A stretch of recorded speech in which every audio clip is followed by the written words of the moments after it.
ZEE5 app download ಮಾಡಿ ಮತ್ತು ಸಂಪೂರ್ಣ ಸಂಚಿಕೆಗಳನ್ನು ಉಚಿತವಾಗಿ ನೋಡಿ. ರಾಧಿಕಾ,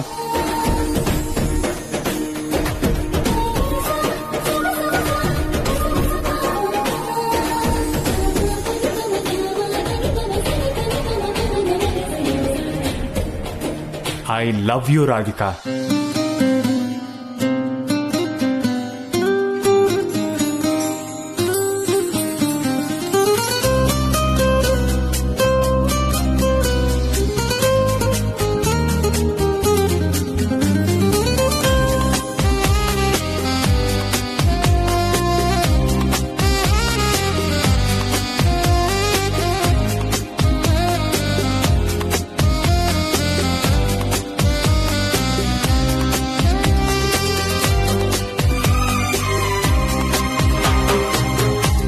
ಅನಿಸುತ್ತಿದೆ ಯಾಕೋ ಎಂದು ನೀನೇನೆ ನನ್ನವಳೆಂದು, ಮಾಯದ ಲೋಕದಿಂದ ನನಗಾಗೆ ಬಂದವಳೆಂದು.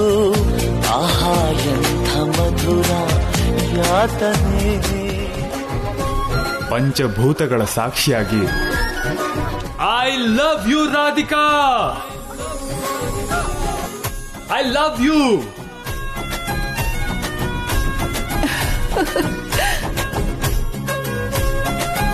ರಾಧಿಕಾ, ನಿನ್ ಮೇಲೆ ನನಗೆಷ್ಟು ಪ್ರೀತಿ ಇದೆ ಅಂತ ಹೇಳಕ್ಕೆ ಕನ್ನಡ ಡಿಕ್ಷನರಿಲಿರೋ ಪದಗಳೇ ಸಾಲಲ್ಲ. ಪಂಚಭೂತಗಳು 8 ದಿಕ್ಕುಗಳು ಸಾಕ್ಷಿಯಾಗಿ ಹೇಳ್ತಿದ್ದೀನಿ. ನಿನ್ ಮೇಲೆ ನನಗಿರೋ ಪ್ರೀತಿನ ಕಂಪೇರ್ ಮಾಡಕ್ಕೆ ಸಮುದ್ರ ಸಾಕಾಗಲ್ಲ, ಆಕಾಶನೂ ಸಾಕಾಗಲ್ಲ, ನಕ್ಷತ್ರಗಳ ಸಂಖ್ಯೆ ಸರಿತೂಗಲ್ಲ. ಅದಕ್ಕೆ ನನ್ನ ಪ್ರೀತಿನ ಹೀಗೆ ತೋರಿಸ್ತಿದ್ದೀನಿ.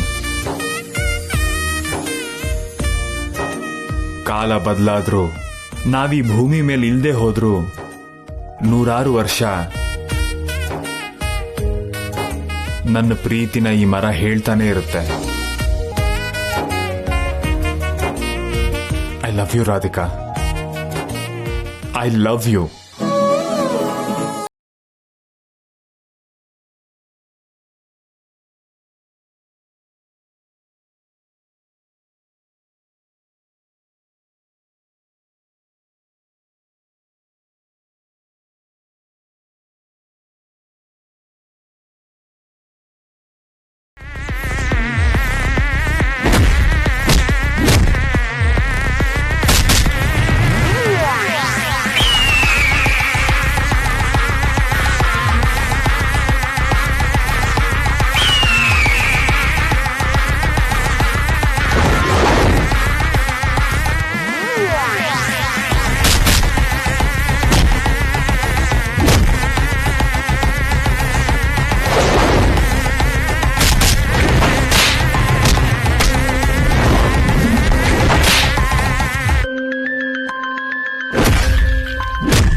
ಥ್ಯಾಂಕ್ಸ್.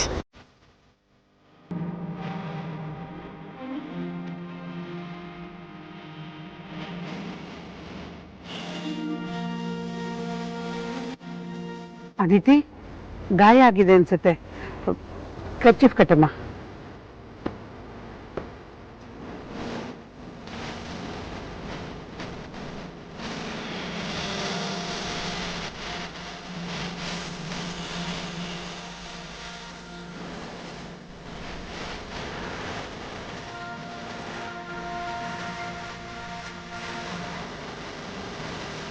ಥ್ಯಾಂಕ್ಸ್.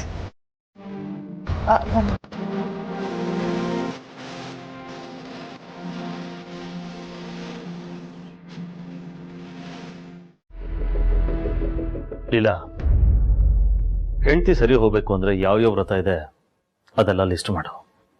ನಾಳೆನೇ ಆಗ್ಬೇಕು. ವ್ರತನಾ? ಯಾರಿಗೋಸ್ಕರ ಮಾಡ್ಬೇಕು ಏಜೆ?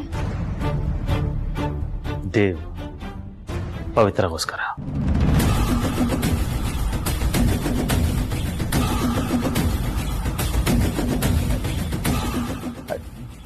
ನಾನಾ? ವ್ರತನಾ? ಯಾಕೆ ದೇವ್ ಮಾಡಲ್ವಾ? ಪವಿತ್ರ ಸರಿ ಹೋಗ್ಬೇಕು ಅಂದ್ರೆ ಪ್ರಾಣ ಬೇಕಾದ್ರೆ ಕೊಡ್ತೀನಿ ನಿಂತಿದ್ದೆ. ಯಾಕೆ ಆಗಲ್ಲ ಅಂತ ಹೇಳ್ತಿದ್ರ ಅಜಯ್? ಪವಿತ್ರನ್ಗೋಸ್ಕರ ನಾನು ಏನ್ ಬೇಕಾದ್ರೂ ಮಾಡ್ತೀನಿ. ವ್ರತ ತಾನೆ, ಅವಳಿಗೋಸ್ಕರ ನಾನು ಮಾಡೇ ಮಾಡ್ತೀನಿ. ವ್ರತ ಮಾಡ್ತೀನಿ. ಗುಡ್.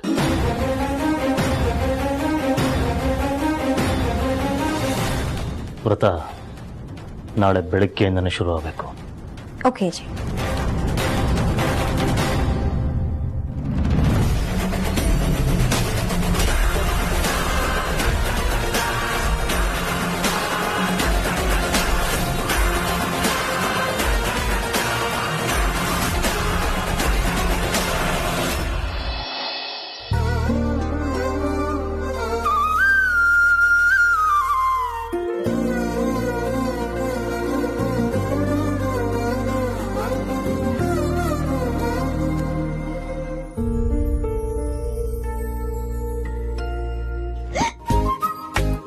ಅಯ್ಯೋ, ಎದ್ಬಿಟ್ರ?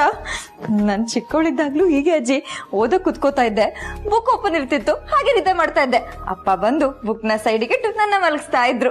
ನಾನೇ ನಿದ್ದೆ ಮಾಡ್ತಿರ್ಲಿಲ್ಲ, ಹಾಗೆ ಜೋಂಪ್ ಹಿಡಿತು ತೂಕಡಿಸ್ತಿದ್ದೆ ಅಷ್ಟೆ. ಹೇಳು, ಏನ್ ಬಂದಿದ್ದು? ನಾನೇನೋ ಕೇಳಕ್ ಬಂದೆ ಅಂತ ನಿಮ್ಗೆ ಹೇಗ್ ಗೊತ್ತಾಯ್ತು? ಇನ್ನೇನ್ ಮತ್ತೆ, ಪ್ರೆಸ್ ರಿಪೋರ್ಟರ್ ತರ ಬುಕ್ ಪೆನ್ನು ಇಟ್ಕೊಂಡ್ ಬಂದಾಗ್ಲೇ ಗೊತ್ತಾಯ್ತು ಏನೋ ಕೇಳಕ್ ಬಂದಿದೀಯಾ ಅಂತ. ಹೇಳು, ಏನ್ ಬೇಕು? ಒಪ್ಕೊಂಡೆ ನಿಮ್ಗಿರೋ ತಲೆನೆ 1000 ಟೈಮ್ಸ್ ಜಾಸ್ತಿ ಆಗಿ ಏಜೆಗ್ ಬಂದಿರೋದು ಅಂತ. ಅಜ್ಜಿ, ನಾನು ಯಾಕೆ ಬಂದಿದ್ದೀನಿ ಅಂದ್ರೆ, ಈ ಗಂಡ ಹೆಂಡತಿಗೋಸ್ಕರ ಅವ್ರು ಚೆನ್ನಾಗಿರ್ಲಿ, ಅವ್ರ ಆರೋಗ್ಯ ಚೆನ್ನಾಗಿರ್ಲಿ ಅಂತ ವ್ರತಗಳು ಮಾಡ್ತಾರೆ. ಆ ವ್ರತಗಳು ಏನೇನು ಅಂತ ನಂಗೆ ಲಿಸ್ಟ್ ಬೇಕಿತ್ತು, ಹೇಳಿ. ಓ, ಆ ತರ ವ್ರತಗಳು ಬೇಕಾದಷ್ಟಿವೆ.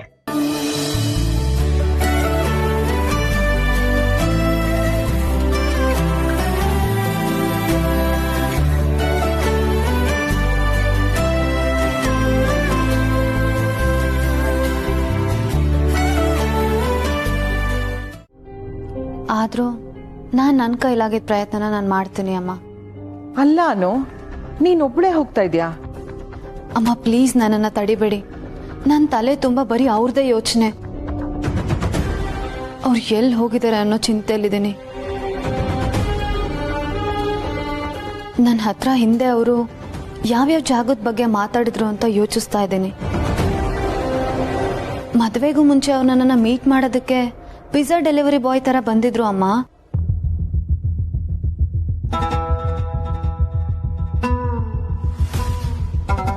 ಹೌದಾ? ಹೌದು ಅಮ್ಮ. ಆಗ ಅದು ನನಗೆ ತುಂಬಾ ತಮಾಷೆ ಆಗಿತ್ತು. ಅವ್ರು ನನಗೋಸ್ಕರ ಇಷ್ಟೆಲ್ಲ ಮಾಡ್ತಿದಾರ ಅಂತ ಆಶ್ಚರ್ಯನೂ ಆಗಿತ್ತು.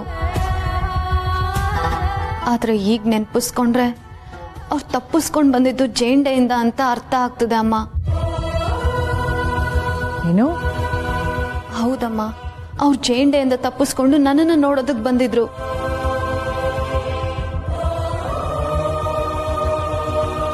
ಆಗ ಜೇಂಡೆ ಆರ್ಯ ಸರ್ನ ಎಲ್ಲಿ ಉಳಿಯೋ ಹಾಗೆ ಮಾಡಿದ್ರು ಅನ್ನೋದು ನನಗೆ ಗೊತ್ತು ಅಮ್ಮ. ಈಗ ಅದೇ ಜಾಗಕ್ಕೆ ಹೋಗ್ತಾ ಇದ್ದೀನಿ. ಏನು? ಆರ್ಯನ ಜೇಂಡೆ ಎಲ್ಲೂ ಹೋಗಕ್ ಬಿಡದೆ ತಡೆದಿದ್ದ? ಹೌದು ಅಮ್ಮ. ಮೇಲ್ನೋಟಕ್ಕೆ ಸೆಕ್ಯೂರಿಟಿ ಕೊಡೋ ಹಾಗೆ ಕಾಣಿಸುತ್ತೆ, ಆದರೆ ಅದರಿಂದ ಏನೆಲ್ಲ ಉದ್ದೇಶ ಇತ್ತೋ ನನಗೆ ಗೊತ್ತಿಲ್ಲ. ಅವತ್ತೊಂದ್ಸಲ ಆರ್ಯ ಸರ್ ನನ್ನನ್ನು ಫ್ಲೈಟಲ್ಲಿ ಕರ್ಕೊಂಡು ಹೋದಾಗಲೂ ಅಷ್ಟೇ ಅಮ್ಮ. ನಮ್ಮನ್ನು ಮತ್ತೆ ಇಲ್ಲಿಗೆ ಬರಕ್ಕೆ ಬಿಡದೆ ಬೇರೆ ಇನ್ನೆಲ್ಲೋ ಕರ್ಕೊಂಡು ಹೋಗಿ ಲ್ಯಾಂಡ್ ಆಗೋ ಥರ ಮಾಡಿದ್ದು ಇದೇ ಜೇಂಡೆ. ನಾನು ಹೇಳಲಿಲ್ವಾ ನಿಮಗೆ, ನೀವು ಎಲ್ಲೇ ಹೋದ್ರೂ ಜೇಂಡೆ ಸರ್ ನಿಮ್ಮನ್ನು ಕಂಡು ಹಿಡಿತಾರೆ ಅಂತ? ಯಾವಾಗ ಪ್ಲೇನ್ ಬೆಂಗಳೂರಲ್ಲಿ ಲ್ಯಾಂಡ್ ಆಗಲ್ಲ ಅಂತ ಗೊತ್ತಾಯ್ತು, ಆವಾಗಲೇ ಝೇಂಡೆ ನನ್ನನ್ನು ಪತ್ತೆ ಹಿಡಿದಿದ್ದಾನೆ ಅಂತ ಗೊತ್ತಾಯ್ತು. ನನ್ನ ಬಗ್ಗೆ ಮಾಹಿತಿ ತಿಳಿದ ತಕ್ಷಣ ಅವನು ನಿಯಂತ್ರಣ ಮಾಡೋದಕ್ಕೆ ಶುರು ಮಾಡ್ತಾನೆ. ಜಗತ್ತನ್ನೇ ಮರೆತು ಆಕಾಶದಲ್ಲಿ ತೇಲಾಡೋಣ ಅಂತಂದೆ. ಆದರೆ ನನ್ನ ಸೂತ್ರ ಇಲ್ಲಿ ಭೂಮಿ ಮೇಲೆ ಝೇಂಡೆ ಕೈಲಿದೆ. ಇದು ನಿಮಗೆ ಗೊತ್ತಿಲ್ವಾ ಅಮ್ಮ? ಆಶ್ಚರ್ಯ ಅಂದರೆ ಅವ್ರ ಸೆಕ್ಯೂರಿಟಿ ಹೆಸರಲ್ಲಿ ಆರ್ಯ ಸರ್ನ ಸೇವ್ ಮಾಡಕ್ಕೆ ಹೋದಾಗೆಲ್ಲ ಅವ್ರ ಮೇಲೆ ಅಟ್ಯಾಕೇ ಆಗಿದೆ.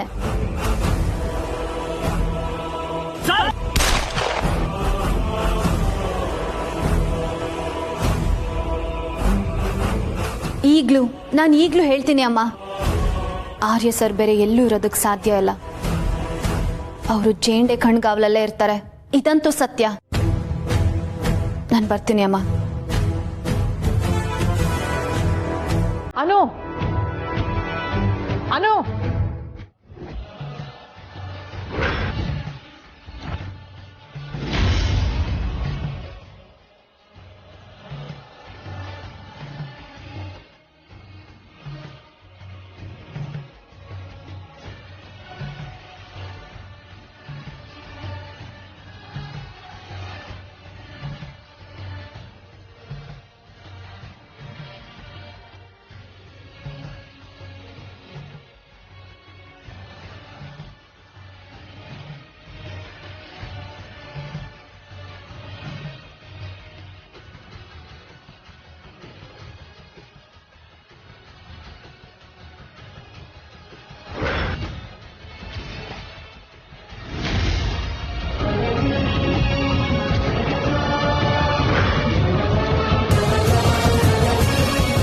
ಓ ಮಹಾತಾಯಿ, ನಿನ್ನ ದಯೆಯನ್ನು ಹೇಗಮ್ಮ ಹೊಗಳೋದು?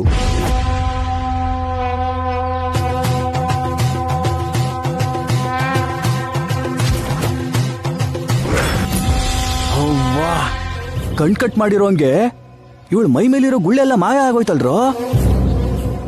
ಇದ್ರ ಅರ್ಥ ಈ ಬೈರಾಗಿ ನಿಜವಾಗ್ಲೂ ಮೈಮೇ ಇರೋನು ಅಂತೀಯಾ? ನೋಡಿದ್ರ ಸರ್, ಅಮ್ಮವ್ರ ಮಹಾತ್ಮೆನ ಮಂತ್ರ ಆಗ್ತಿದಾಗೆ ಮೇಡಮ್ ಪೂರ್ತಿ ಗುಣ ಆದ್ರು.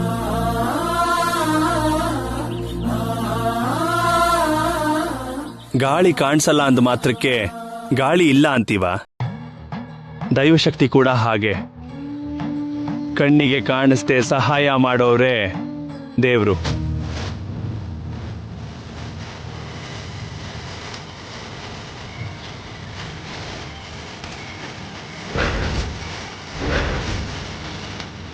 ಕಾಣದೇ ಇರೋ ಪ್ರಾಣವಾಯು ನಮ್ಮ ಪ್ರಾಣನ ಹೇಗೆ ಕಾಪಾಡುತ್ತೋ ಆ ದೇವರು ಕೂಡ ನಮ್ಮನ್ನ ಹಾಗೇ ಬದುಕಿಸ್ತಾ ಇದ್ದಾನೆ. ಕಷ್ಟ ಕೊಡೋನು, ಸುಖ ಕೊಡೋನು ಆ ದೇವ್ರೆ.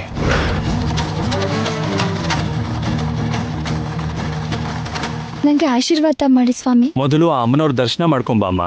ಬನ್ನಿ ಮಾ, ಬನ್ನಿ.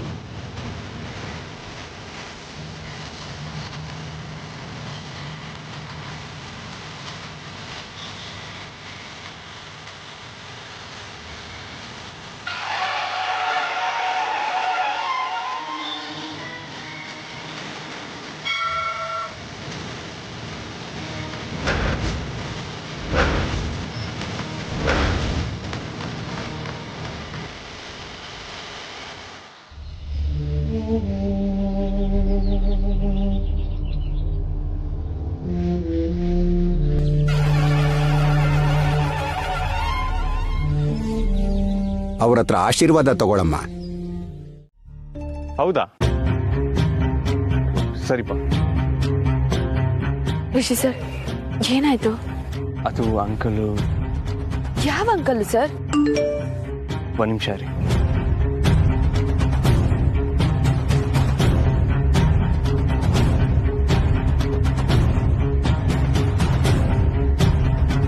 ಮಹಾಜನ್ ಕುಟುಂಬಕ್ಕೆ ಕುಟುಂಬಕ್ಕೆ ಸೇರಿದ 55 ವರ್ಷದ ಚಂದ್ರಕಾಂತ್ ಎಂಬುವವರು ಕಾಣೆಯಾಗಿದ್ದಾರೆ.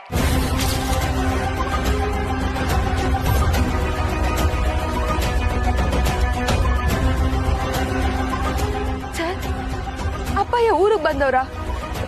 ಕಾಣೆ ಆಗವ್ರೆ ಅಂದ್ರೆ ಏನ್ ಅರ್ಥ ಸರ್? ಏರ್ಪೋರ್ಟ್ ಇಂದ ಬರ್ತಾ ಮಿಸ್ ಆಗಿದಾರಂತೆ. ಅಯ್ಯೋ ಸರ್, ಅವ್ರು ಬರೋ ವಿಷಯ ನಮಗೆ ಗೊತ್ತೇ ಇಲ್ವಲ್ಲ ಸರ್. ಮಿಸ್ ಆಗವ್ರೆ ಅಂದ್ರೆ ಏನ್ ಸರ್ ಇದು? ಗೊತ್ತಾಗ್ತಿಲ್ಲ ಕಮಲಿ ಅವರೇ. ಸರ್, ಅಪ್ಪಯ್ಯ ಮಗು ತರ ಸರ್. ಇವಾಗ ಅವ್ರು ಎಲ್ಲವರೋ ಏನೋ, ಹೆಂಗವ್ರೋ ಏನೋ ಸರ್. ಕಮಲಿ ಅವರೇ, ಟೆನ್ಷನ್ ಆಗಬೇಡಿ. ಆಲ್ರೆಡಿ ನ್ಯೂಸ್ ಎಲ್ಲ ಕಡೆ ಹರಡ್ತಿದೆ ಅಂದ್ರೆ ಡೆಫಿನೆಟ್ ಆಗಿ ಊರ್ಮಿಳ ಆಂಟಿ ಮತ್ತೆ ಅನಿಕಾ ಅಂಕಲ್ಗೋಸ್ಕರ ಹುಡುಕ್ತಿರ್ತಾರೆ. ನಾನು ಜಿತೇಂದ್ರ ಅಂಕಲ್ಗೆ ಕಾಲ್ ಮಾಡ್ತೀನಿ.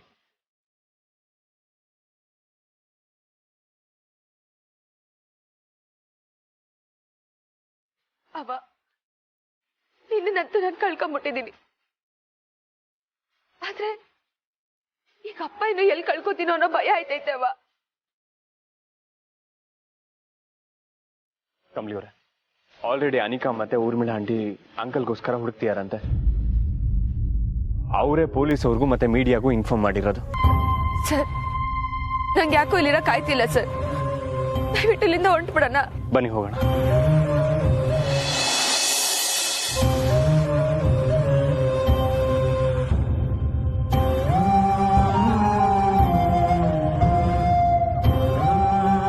ಮಲ್ಲಿಗೆ ಹೂವು ಹಾಕಿದ್ದಾರೆ ಅಂದ್ರೆ ನಾವು ಬರಕ್ಕಿಂತ ಮುಂಚೆ ಇನ್ನೊಬ್ರು ಯಾರೋ ಪೂಜೆ ಮಾಡ್ಬಿಟ್ಟು ಹೋಗಿದ್ದಾರೆ.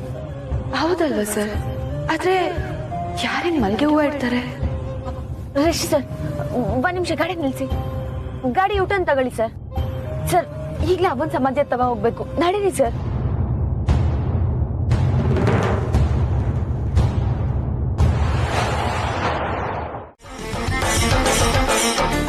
ಅತ್ತೆ, ಇವತ್ತಿಂದ ನಿಮಗೆ ಹೇಳ್ದೆ ನಾನು ಎಲ್ಲೂ ಹೋಗಲ್ಲ.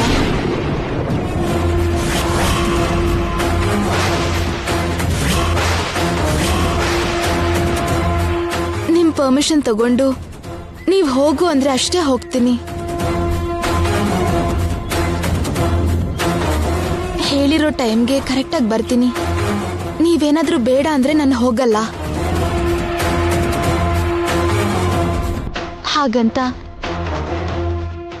ನಿಮ್ಗೆ ಮಾತು ಕೊಡ್ತಿದ್ದೀನಿ.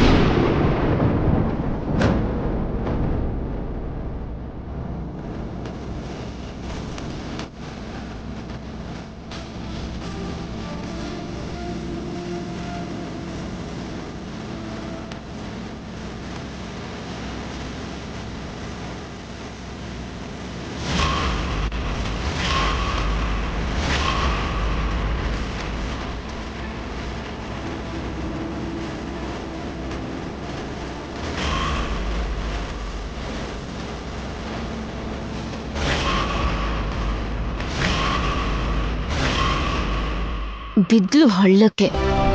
ಇನ್ನು ಯಾವಾಗ ಬೇಕೋ ಆಗ ಇವಳು ಮನೆಯಿಂದ ಹೋಗಕ್ಕಾಗಲ್ಲ. ಒಂದ್ ವೇಳೆ ಅತ್ತೆಗೇನಾದ್ರೂ ಬೆಣ್ಣೆ ಹಚ್ಚಿ ಅತ್ತೆ ಪರ್ಮಿಷನ್ ತಗೊಂಡು ಹೋಗ್ಬೇಕು ಅಂತ ಟ್ರೈ ಮಾಡಿದ್ರು ಅತ್ತೆ ಪರ್ಮಿಷನ್ ಕೊಡದೇ ಇರೋ ಹಾಗೆ ನಾನೇ ಏನೋ ಒಂದು ಪ್ಲಾನ್ ಮಾಡ್ತೀನಿ. ಇವಳಿನ ಮೇಲೆ ಮನೇಲೆ ಬಿದ್ದಿರ್ಬೇಕು.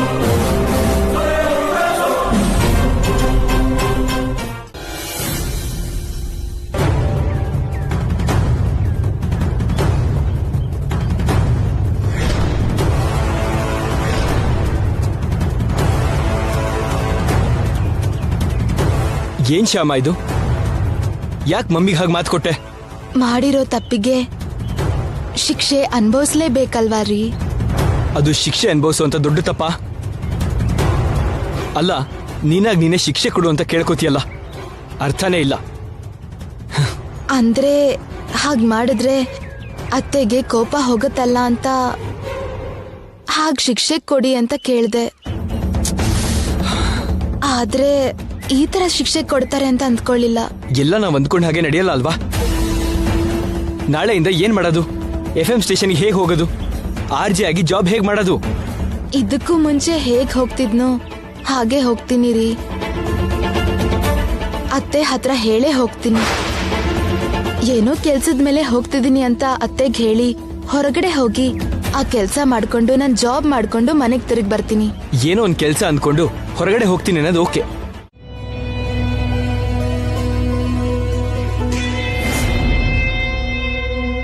ಸ್ವಾಮಿಗಳೇ,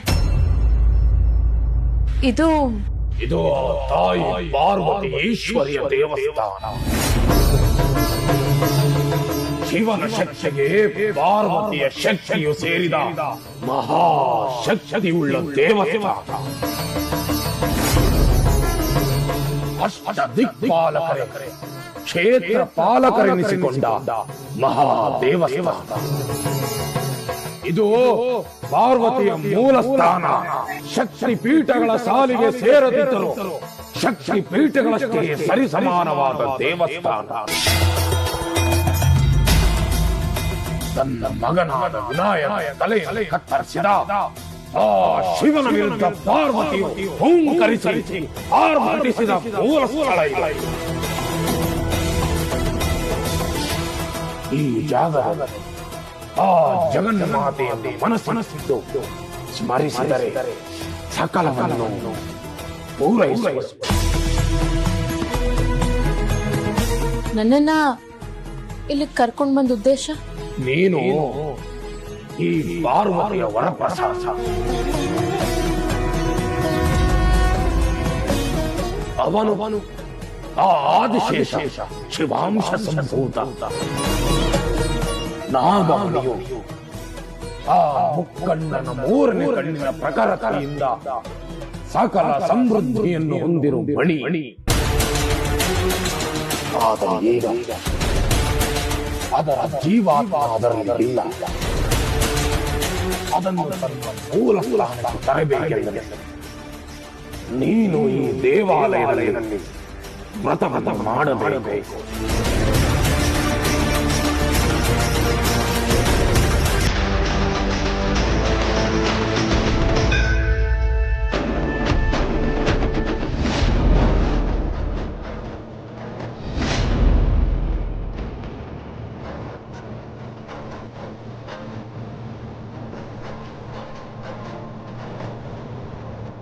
ಏನಿದು ದಿಕ್ಸೂಚಕ ಪುಷ್ಪ ದೇವಸ್ಥಾನದ ಕಡೆಗೆ ಬಂದಿದೆಯಲ್ಲ? ಅಂದರೆ ಮಕಾ ನಕ್ಷತ್ರದ ಅಮೃತಗಳಿಗೆ ಇರುವ ಹೆಣ್ಣು ಈ ದೇವಸ್ಥಾನದ ಒಳಗೆ ಇದ್ದಾಳೆ.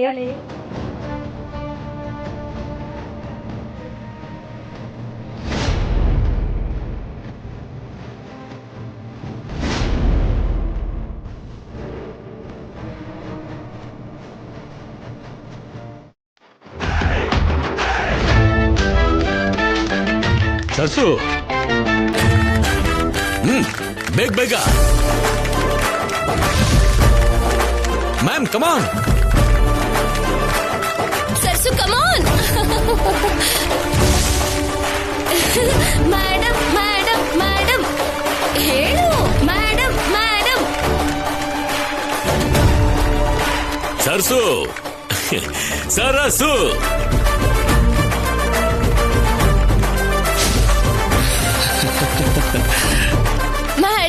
Madam one more to go. Fast ಆಗಿ ಮಾಡಿ ಮೇಡಮ್, ಫಾಸ್ಟ್ ಆಗಿ ಮಾಡಿ.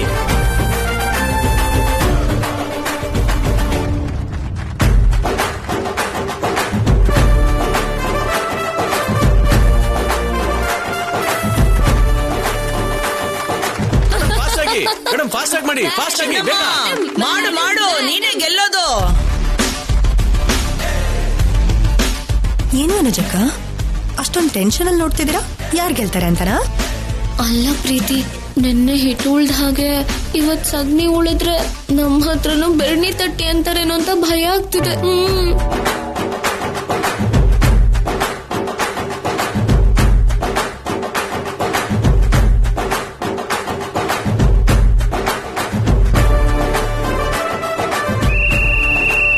ಆಗೋಯ್ತು, ಸ್ಟಾಪ್.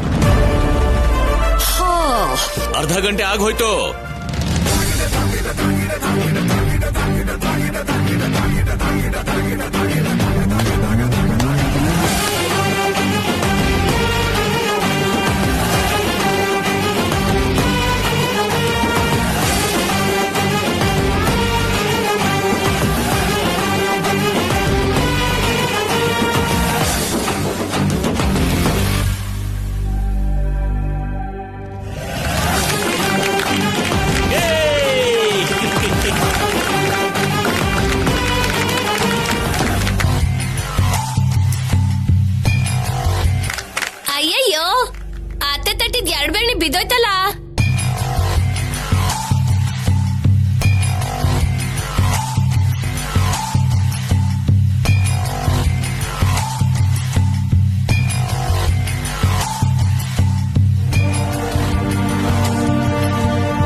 2 ಬೆರಣಿಗಳು ಬಿದ್ದೋಗಿದ್ದಕ್ಕೇನೆ ಈ ಸ್ಪರ್ಧೆಯಲ್ಲಿ ಗೆದ್ದಿದ್ದು ಸರಸು.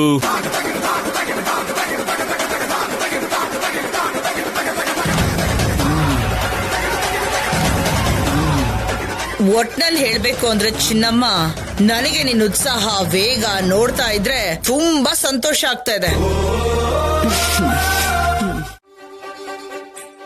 ನಾನು ಹೇಳಿದ್ದು ಆ ಸಿಹಿ ಅಲ್ಲ. ಮತ್ತೆ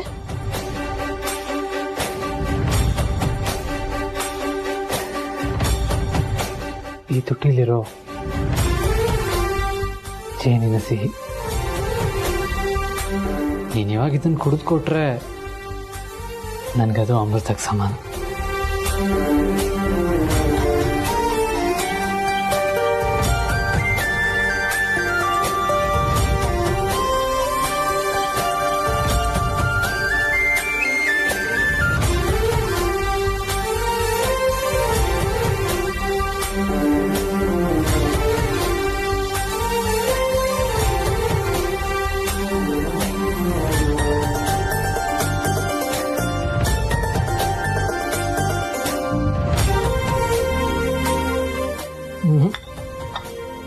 ಸಾಕಾಗಿಲ್ಲ.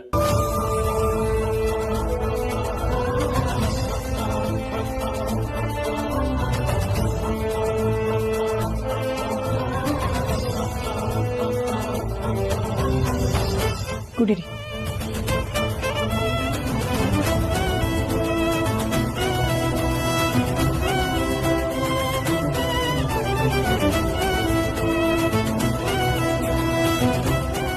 ಈಗ ನೋಡು, ಈ ಕಾಫಿಗೆ ರುಚಿ ಬಂತು.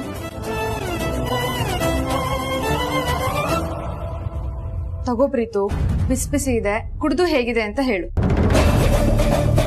ಬೇಡ. ಯಾಕೆ? ಈ ಮನೆಯಲ್ಲಿ ಎಲ್ಲ ಬದಲಾಗೋದಕ್ಕೆ ಸಾಧ್ಯ ಇಲ್ಲ. ಯಾರು ಏನ್ ಮಾಡಬೇಕೋ ಅದನ್ನ ಮಾಡಿದ್ರೆ ಚೆನ್ನಾಗಿರುತ್ತೆ. ಅದು ನಿನಗೂ ಅನ್ವಯಿಸುತ್ತೆ. ಅದಕ್ಕೆ ಮಾಡಿಕೊಡೋ ಕಾಫಿ ಮಾತ್ರ ನಾನು ಕುಡಿಯೋದು.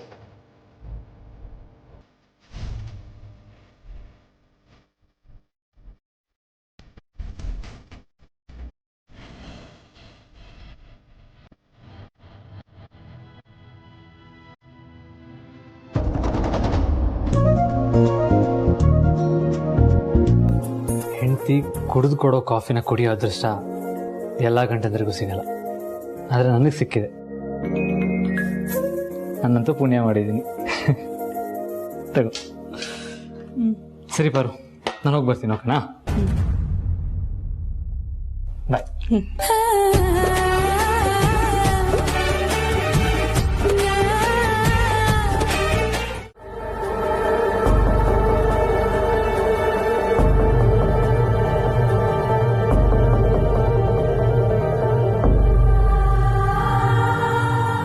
ಏನಾಯ್ತಬ್ಬಿ? ಏನಿಲ್ಲಮ್ಮ.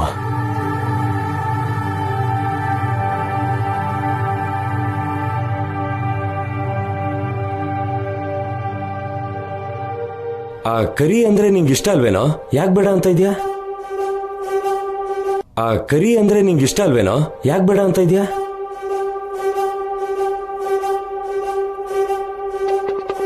ಕೆಲವೊಂದಕ್ಕೆ ಕಾರಣ ಇರಲ್ಲ ಅಣ್ಣ.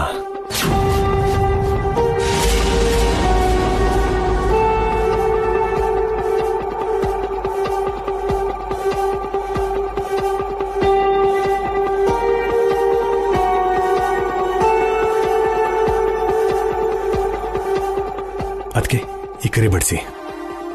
ಅದು ವಸು ಮುಂದೆನೇ ಇದೆಯಲ್ಲ ಅಭಿ, ವಸುನೇ ಕೇಳ್ಬೋದಲ್ಲ.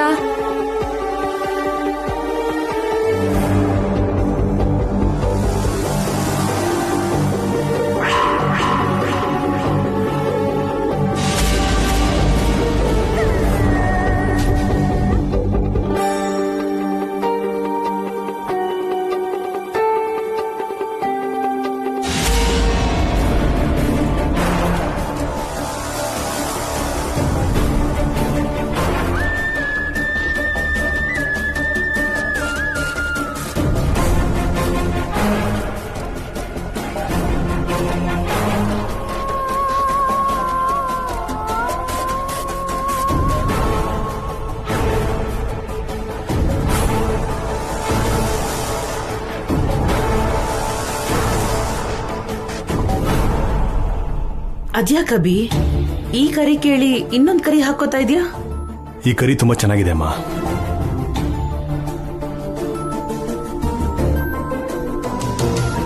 ಅಮ್ಮ ವಸು, ನಿನ್ ಮೈಗೆ ಹುಷಾರಿಲ್ವಾ? ಚೆನ್ನಾಗಿದ್ದೀನಿ ಮಾವ. ಮತ್ತ್ಯಾಕಮ್ಮ ಹಾಗಿದ್ಯಾ?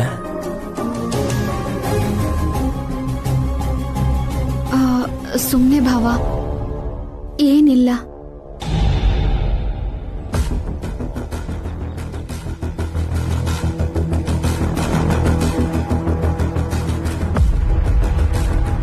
ಏನಾದ್ರೂ ಇದ್ರೆ ಹೇಳಿ ಅದ್ಕೆ, ಡಾಕ್ಟರ್ ಕರ್ಸೋಣ. ಏನೂ ಆಗಿಲ್ಲ ಅಖಿಲ್.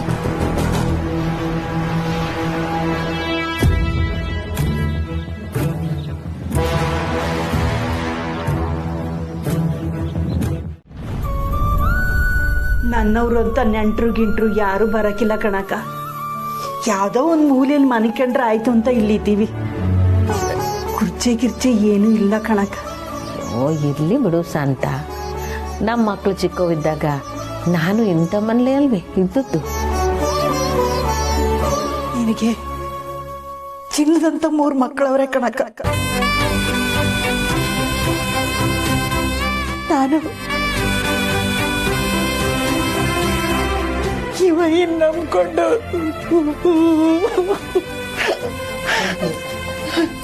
ಅಳ್ಬೇಡ ಶಾಂತಕ್ಕ, ಅಳ್ಬೇಡ. ಒಂದಿಟ ಎಳ್ಳ ಒಂದ್ ಮಟ್ಟಿಗೆ ನನಗ್ ತಾಯ್ತನದ ಸುಖ ಸಿಕ್ಕಿತು ಈ 3 ಮಕ್ಕಳಿಂದಾನೆ.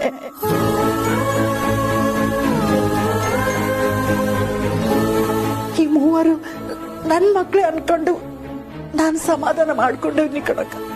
ಬರೀ ಸಮಾಧಾನಕ್ಕಲ್ಲ ಶಾಂತಕ್ಕ, ನೀನ್ ಹೇಳಿದ್ರು ಹೇಳ್ದೇ ಇದ್ರು ನಾವು 3 ನಿನ್ ಮಕ್ಳು ಹೌದು.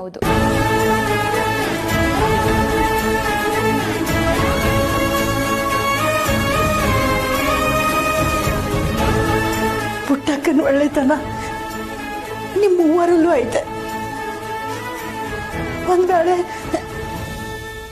ನೀವೇನ ನನಗ್ ಸಿಕ್ಕದೆ ಹೋಗಿದ್ರೆ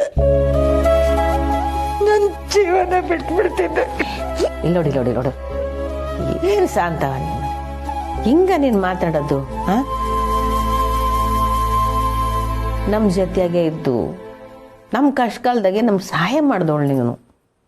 ನೀನಿಲ್ದ ಹೋಗಿದ್ದಿದ್ರೆ ನನ್ 3 ಮಕ್ಕಳ ನಾನು ಸಾಕಾಗ್ತಿತ್ತೆ.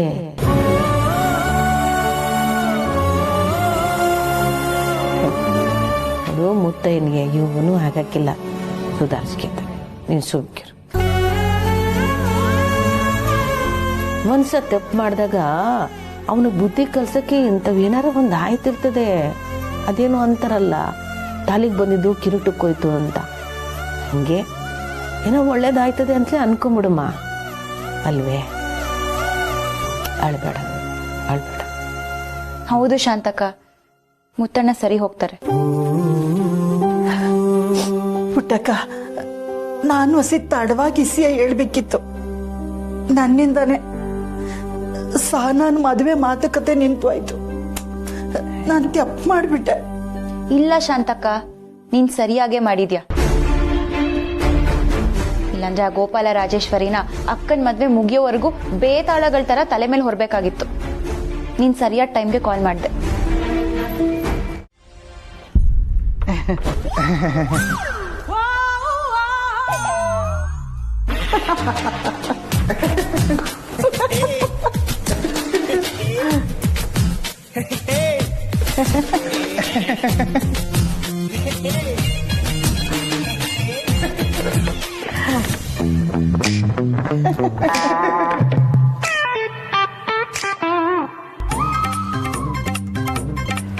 ಅಳಿಯಂದ್ರೆ ನಮ್ಮನೆ ನಿಮ್ಮನೆ ಥರ ದೊಡ್ಡದಲ್ಲ, ಚಿಕ್ಕ ಮನೆ. ನಿಮ್ಗಿಲ್ಲಿ ಯಾವ ತೊಂದರೆನೂ ಆಗಿಲ್ಲ ತಾನೆ?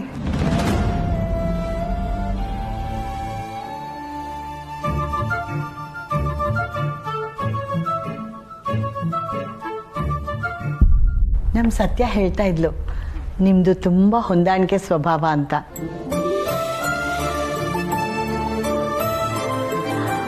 ನೀವು ಅವಳು ಗಂಡನಾಗಿ ಸಿಕ್ಕಿರೋದು ನಮ್ಮ ಸತ್ತಿನ ಪುಣ್ಯ, ನಮ್ಮೆಲ್ಲರ ಪುಣ್ಯ. ನಿಮ್ಮ ಮೊಮ್ಮಗಳಿಗೂ ತುಂಬಾ ಹೊಂದಾಣಿಕೆ ಇದೆ. ನಮ್ಮ ಮನೆಗೆ ಬಂದು ಎಷ್ಟು ಚೆನ್ನಾಗಿ ಹೊಂದ್ಕೊಂಡಿದ್ದಲ್ಲ ಗೊತ್ತಾ ಅಜ್ಜಿ? ಗಂಡ ಆದವನು ಹೆಂಡತಿ ಜೊತೆ ನಿಂತ್ಬಿಟ್ರೆ ಹೆಂಡತಿ ಏನ್ ಬೇಕಾದ್ರೂ ಸಾಧಿಸ್ತಾಳೆ ನಿಮ್ ತರ. ಅಯ್ಯಯ್ಯಯ್ಯೋ, ಸತ್ಯನ್ಗೆ ನನ್ನ ಅವಶ್ಯಕತೆ ಇಲ್ಲ ಅಜ್ಜಿ. ಅವಳು ಏನ್ ಸಾಧಿಸ್ಬೇಕು ಅಂದ್ರು ಅವಳಿಗೆ ಅವಳೇ ಸಾಕು.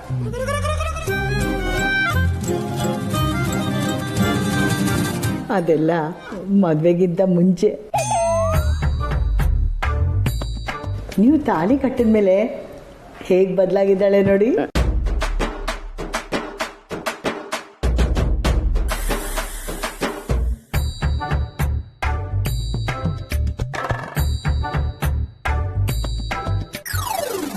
ಅಳಿಯಂದ್ರೆ ನಿಮ್ ಪ್ರಕಾರ ಮದ್ವೆ ಮಾಡೋ ಉದ್ದೇಶ ಏನು? ಗೊತ್ತು, ಆದ್ರೆ ನನ್ನ ಮದ್ವೆ ಆ ಥರ ಆಗ್ಲಿಲ್ವೇ? ಈ ಥರ ಮದ್ವೆಗೆ ಯಾವ ಉದ್ದೇಶನೂ ಇರಲ್ಲ ಅಜ್ಜಿ. ಇರುತ್ತೆ ಅಳಿಯಂದ್ರೆ, ಪ್ರತಿಯೊಂದಕ್ಕೂ ಉದ್ದೇಶ ಇರುತ್ತೆ. ಕಿರ್ಚಮ್ಮ ವಿಷಯಕ್ಕೆ ಬಾ.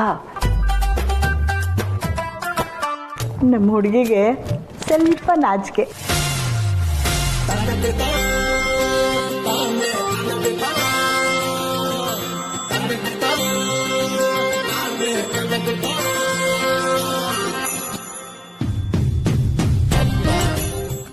ಸತ್ಯ, ನೀನ್ ರೂಮ್ ಒಳಗೆ ಹೋಗು, ನಾನು ಅಳಿಯಂದ್ರ ಜೊತೆ ಮಾತಾಡ್ತೀನಿ. ಕಿರ್ಚಮ್ಮ ಸತ್ಯ ಹೋಗು. ನಾನು ಹಾಗೆ ಹೇಳಿದ್ದು ಇದರಲ್ಲಿ ಎಷ್ಟು ದುಡ್ಡಿದೆ ಅಂತ ಎಣ್ಸಕ್ಕಲ್ಲ. ಈ ದುಡ್ಡಿಗೋಸ್ಕರ ತುಂಬಾ ಅವಶ್ಯಕತೆ ಇರೋ ಆ ಕುಟುಂಬನ ಇಲ್ಲಿ ಕರಿಬೇಕು ಅಂತ. ಅಕ್ಕ, ಇಲ್ಲಿ ಬನ್ನಿ.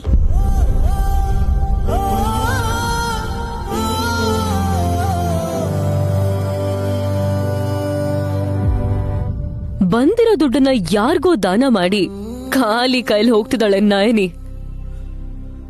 ನಯನಿ ಅಕ್ಕ, ಕಷ್ಟಪಟ್ಟು ಸೈಕಲ್ ತುಳಿದು ಗೆದ್ದಿದ್ದು ನೀನು, ಆದ್ರೆ ದುಡ್ಡನ್ನ ಅವ್ರಿಗೆ ಕೊಡ್ತೀಯಾ? 10 ಲಕ್ಷ ಬಂದ್ರೆ ಬಿಸ್ನೆಸ್ ಮಾಡ್ತೀಯಾ ಅಂತ ಅನ್ಕೊಂಡಿದ್ವಿ ಎಲ್ರು. ಅವಳು ಕೊಟ್ರೆ ನಿನಗೇನ್ ಸಿಗತ್ತೆ? ತೃಪ್ತಿ, ನೆಮ್ಮದಿ. ಸಹಾಯ ಮಾಡ್ತಿದ್ದೀನಿ ಅನ್ನೋ ತೃಪ್ತಿ ಮುಂದೆ ಗೆದ್ನಲ್ಲ ಅನ್ನೋ ಖುಷಿ ದೊಡ್ಡದಲ್ಲ.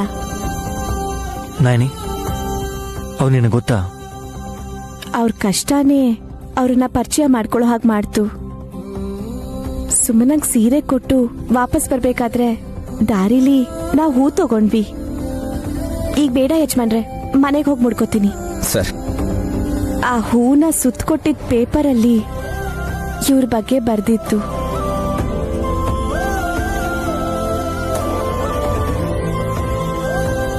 ಏನು ತಿಳಿದಿರೋ ಇವಳು ಸಹಾಯ ಮಾಡೋರ್ಗೋಸ್ಕರ ಎದುರು ನೋಡ್ತಿದ್ದಾಳೆ.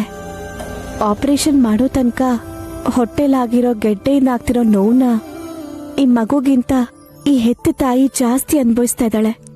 ಅದನ್ನ ನಾನು ಸಹಿಸಕ್ಕಾಗ್ಲಿಲ್ಲ.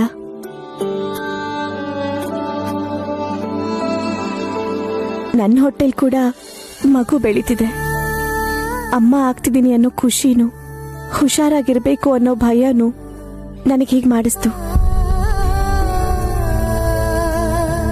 ಅದು ಅಲ್ಲದೆ ಕಣ್ಮುಂದೆನೆ ಮಗು ಹೀಗೆ ನರಳ್ತಿರ್ಬೇಕಾದ್ರೆ ಈ ತಾಯಿಗೆ ಎಷ್ಟು ಹಿಂಸೆ ಆಗಿರ್ಬೇಡ.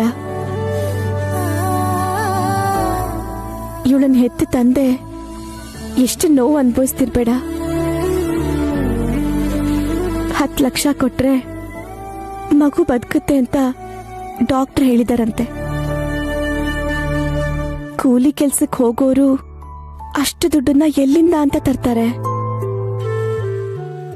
6 ತಿಂಗಳ ಹಿಂದೆ ಇಬ್ರು ಕೆಲ್ಸ ಕಳ್ಕೊಂಡು ಕಷ್ಟದಲ್ಲಿ ಹೀಗೆ ಒದ್ದಾಡ್ತಿರೋರ್ನ ನಾನು ನೋಡಿ ಜನ ಆಡ್ಕೋತಾರೆ ಹೊರತು ಸಹಾಯ ಮಾಡಕ್ಕೆ ಯಾರು ಬರಲ್ಲ. ಅದಕ್ಕೆ ಈ ಸ್ಪರ್ಧೆಯಲ್ಲಿ ನಾನು ಗೆದ್ದೆ ದುಡ್ಡನ್ನ ಇವ್ರಿಗೆ ಕೊಡಬೇಕು ಅನ್ಕೊಂಡಿರೋದು.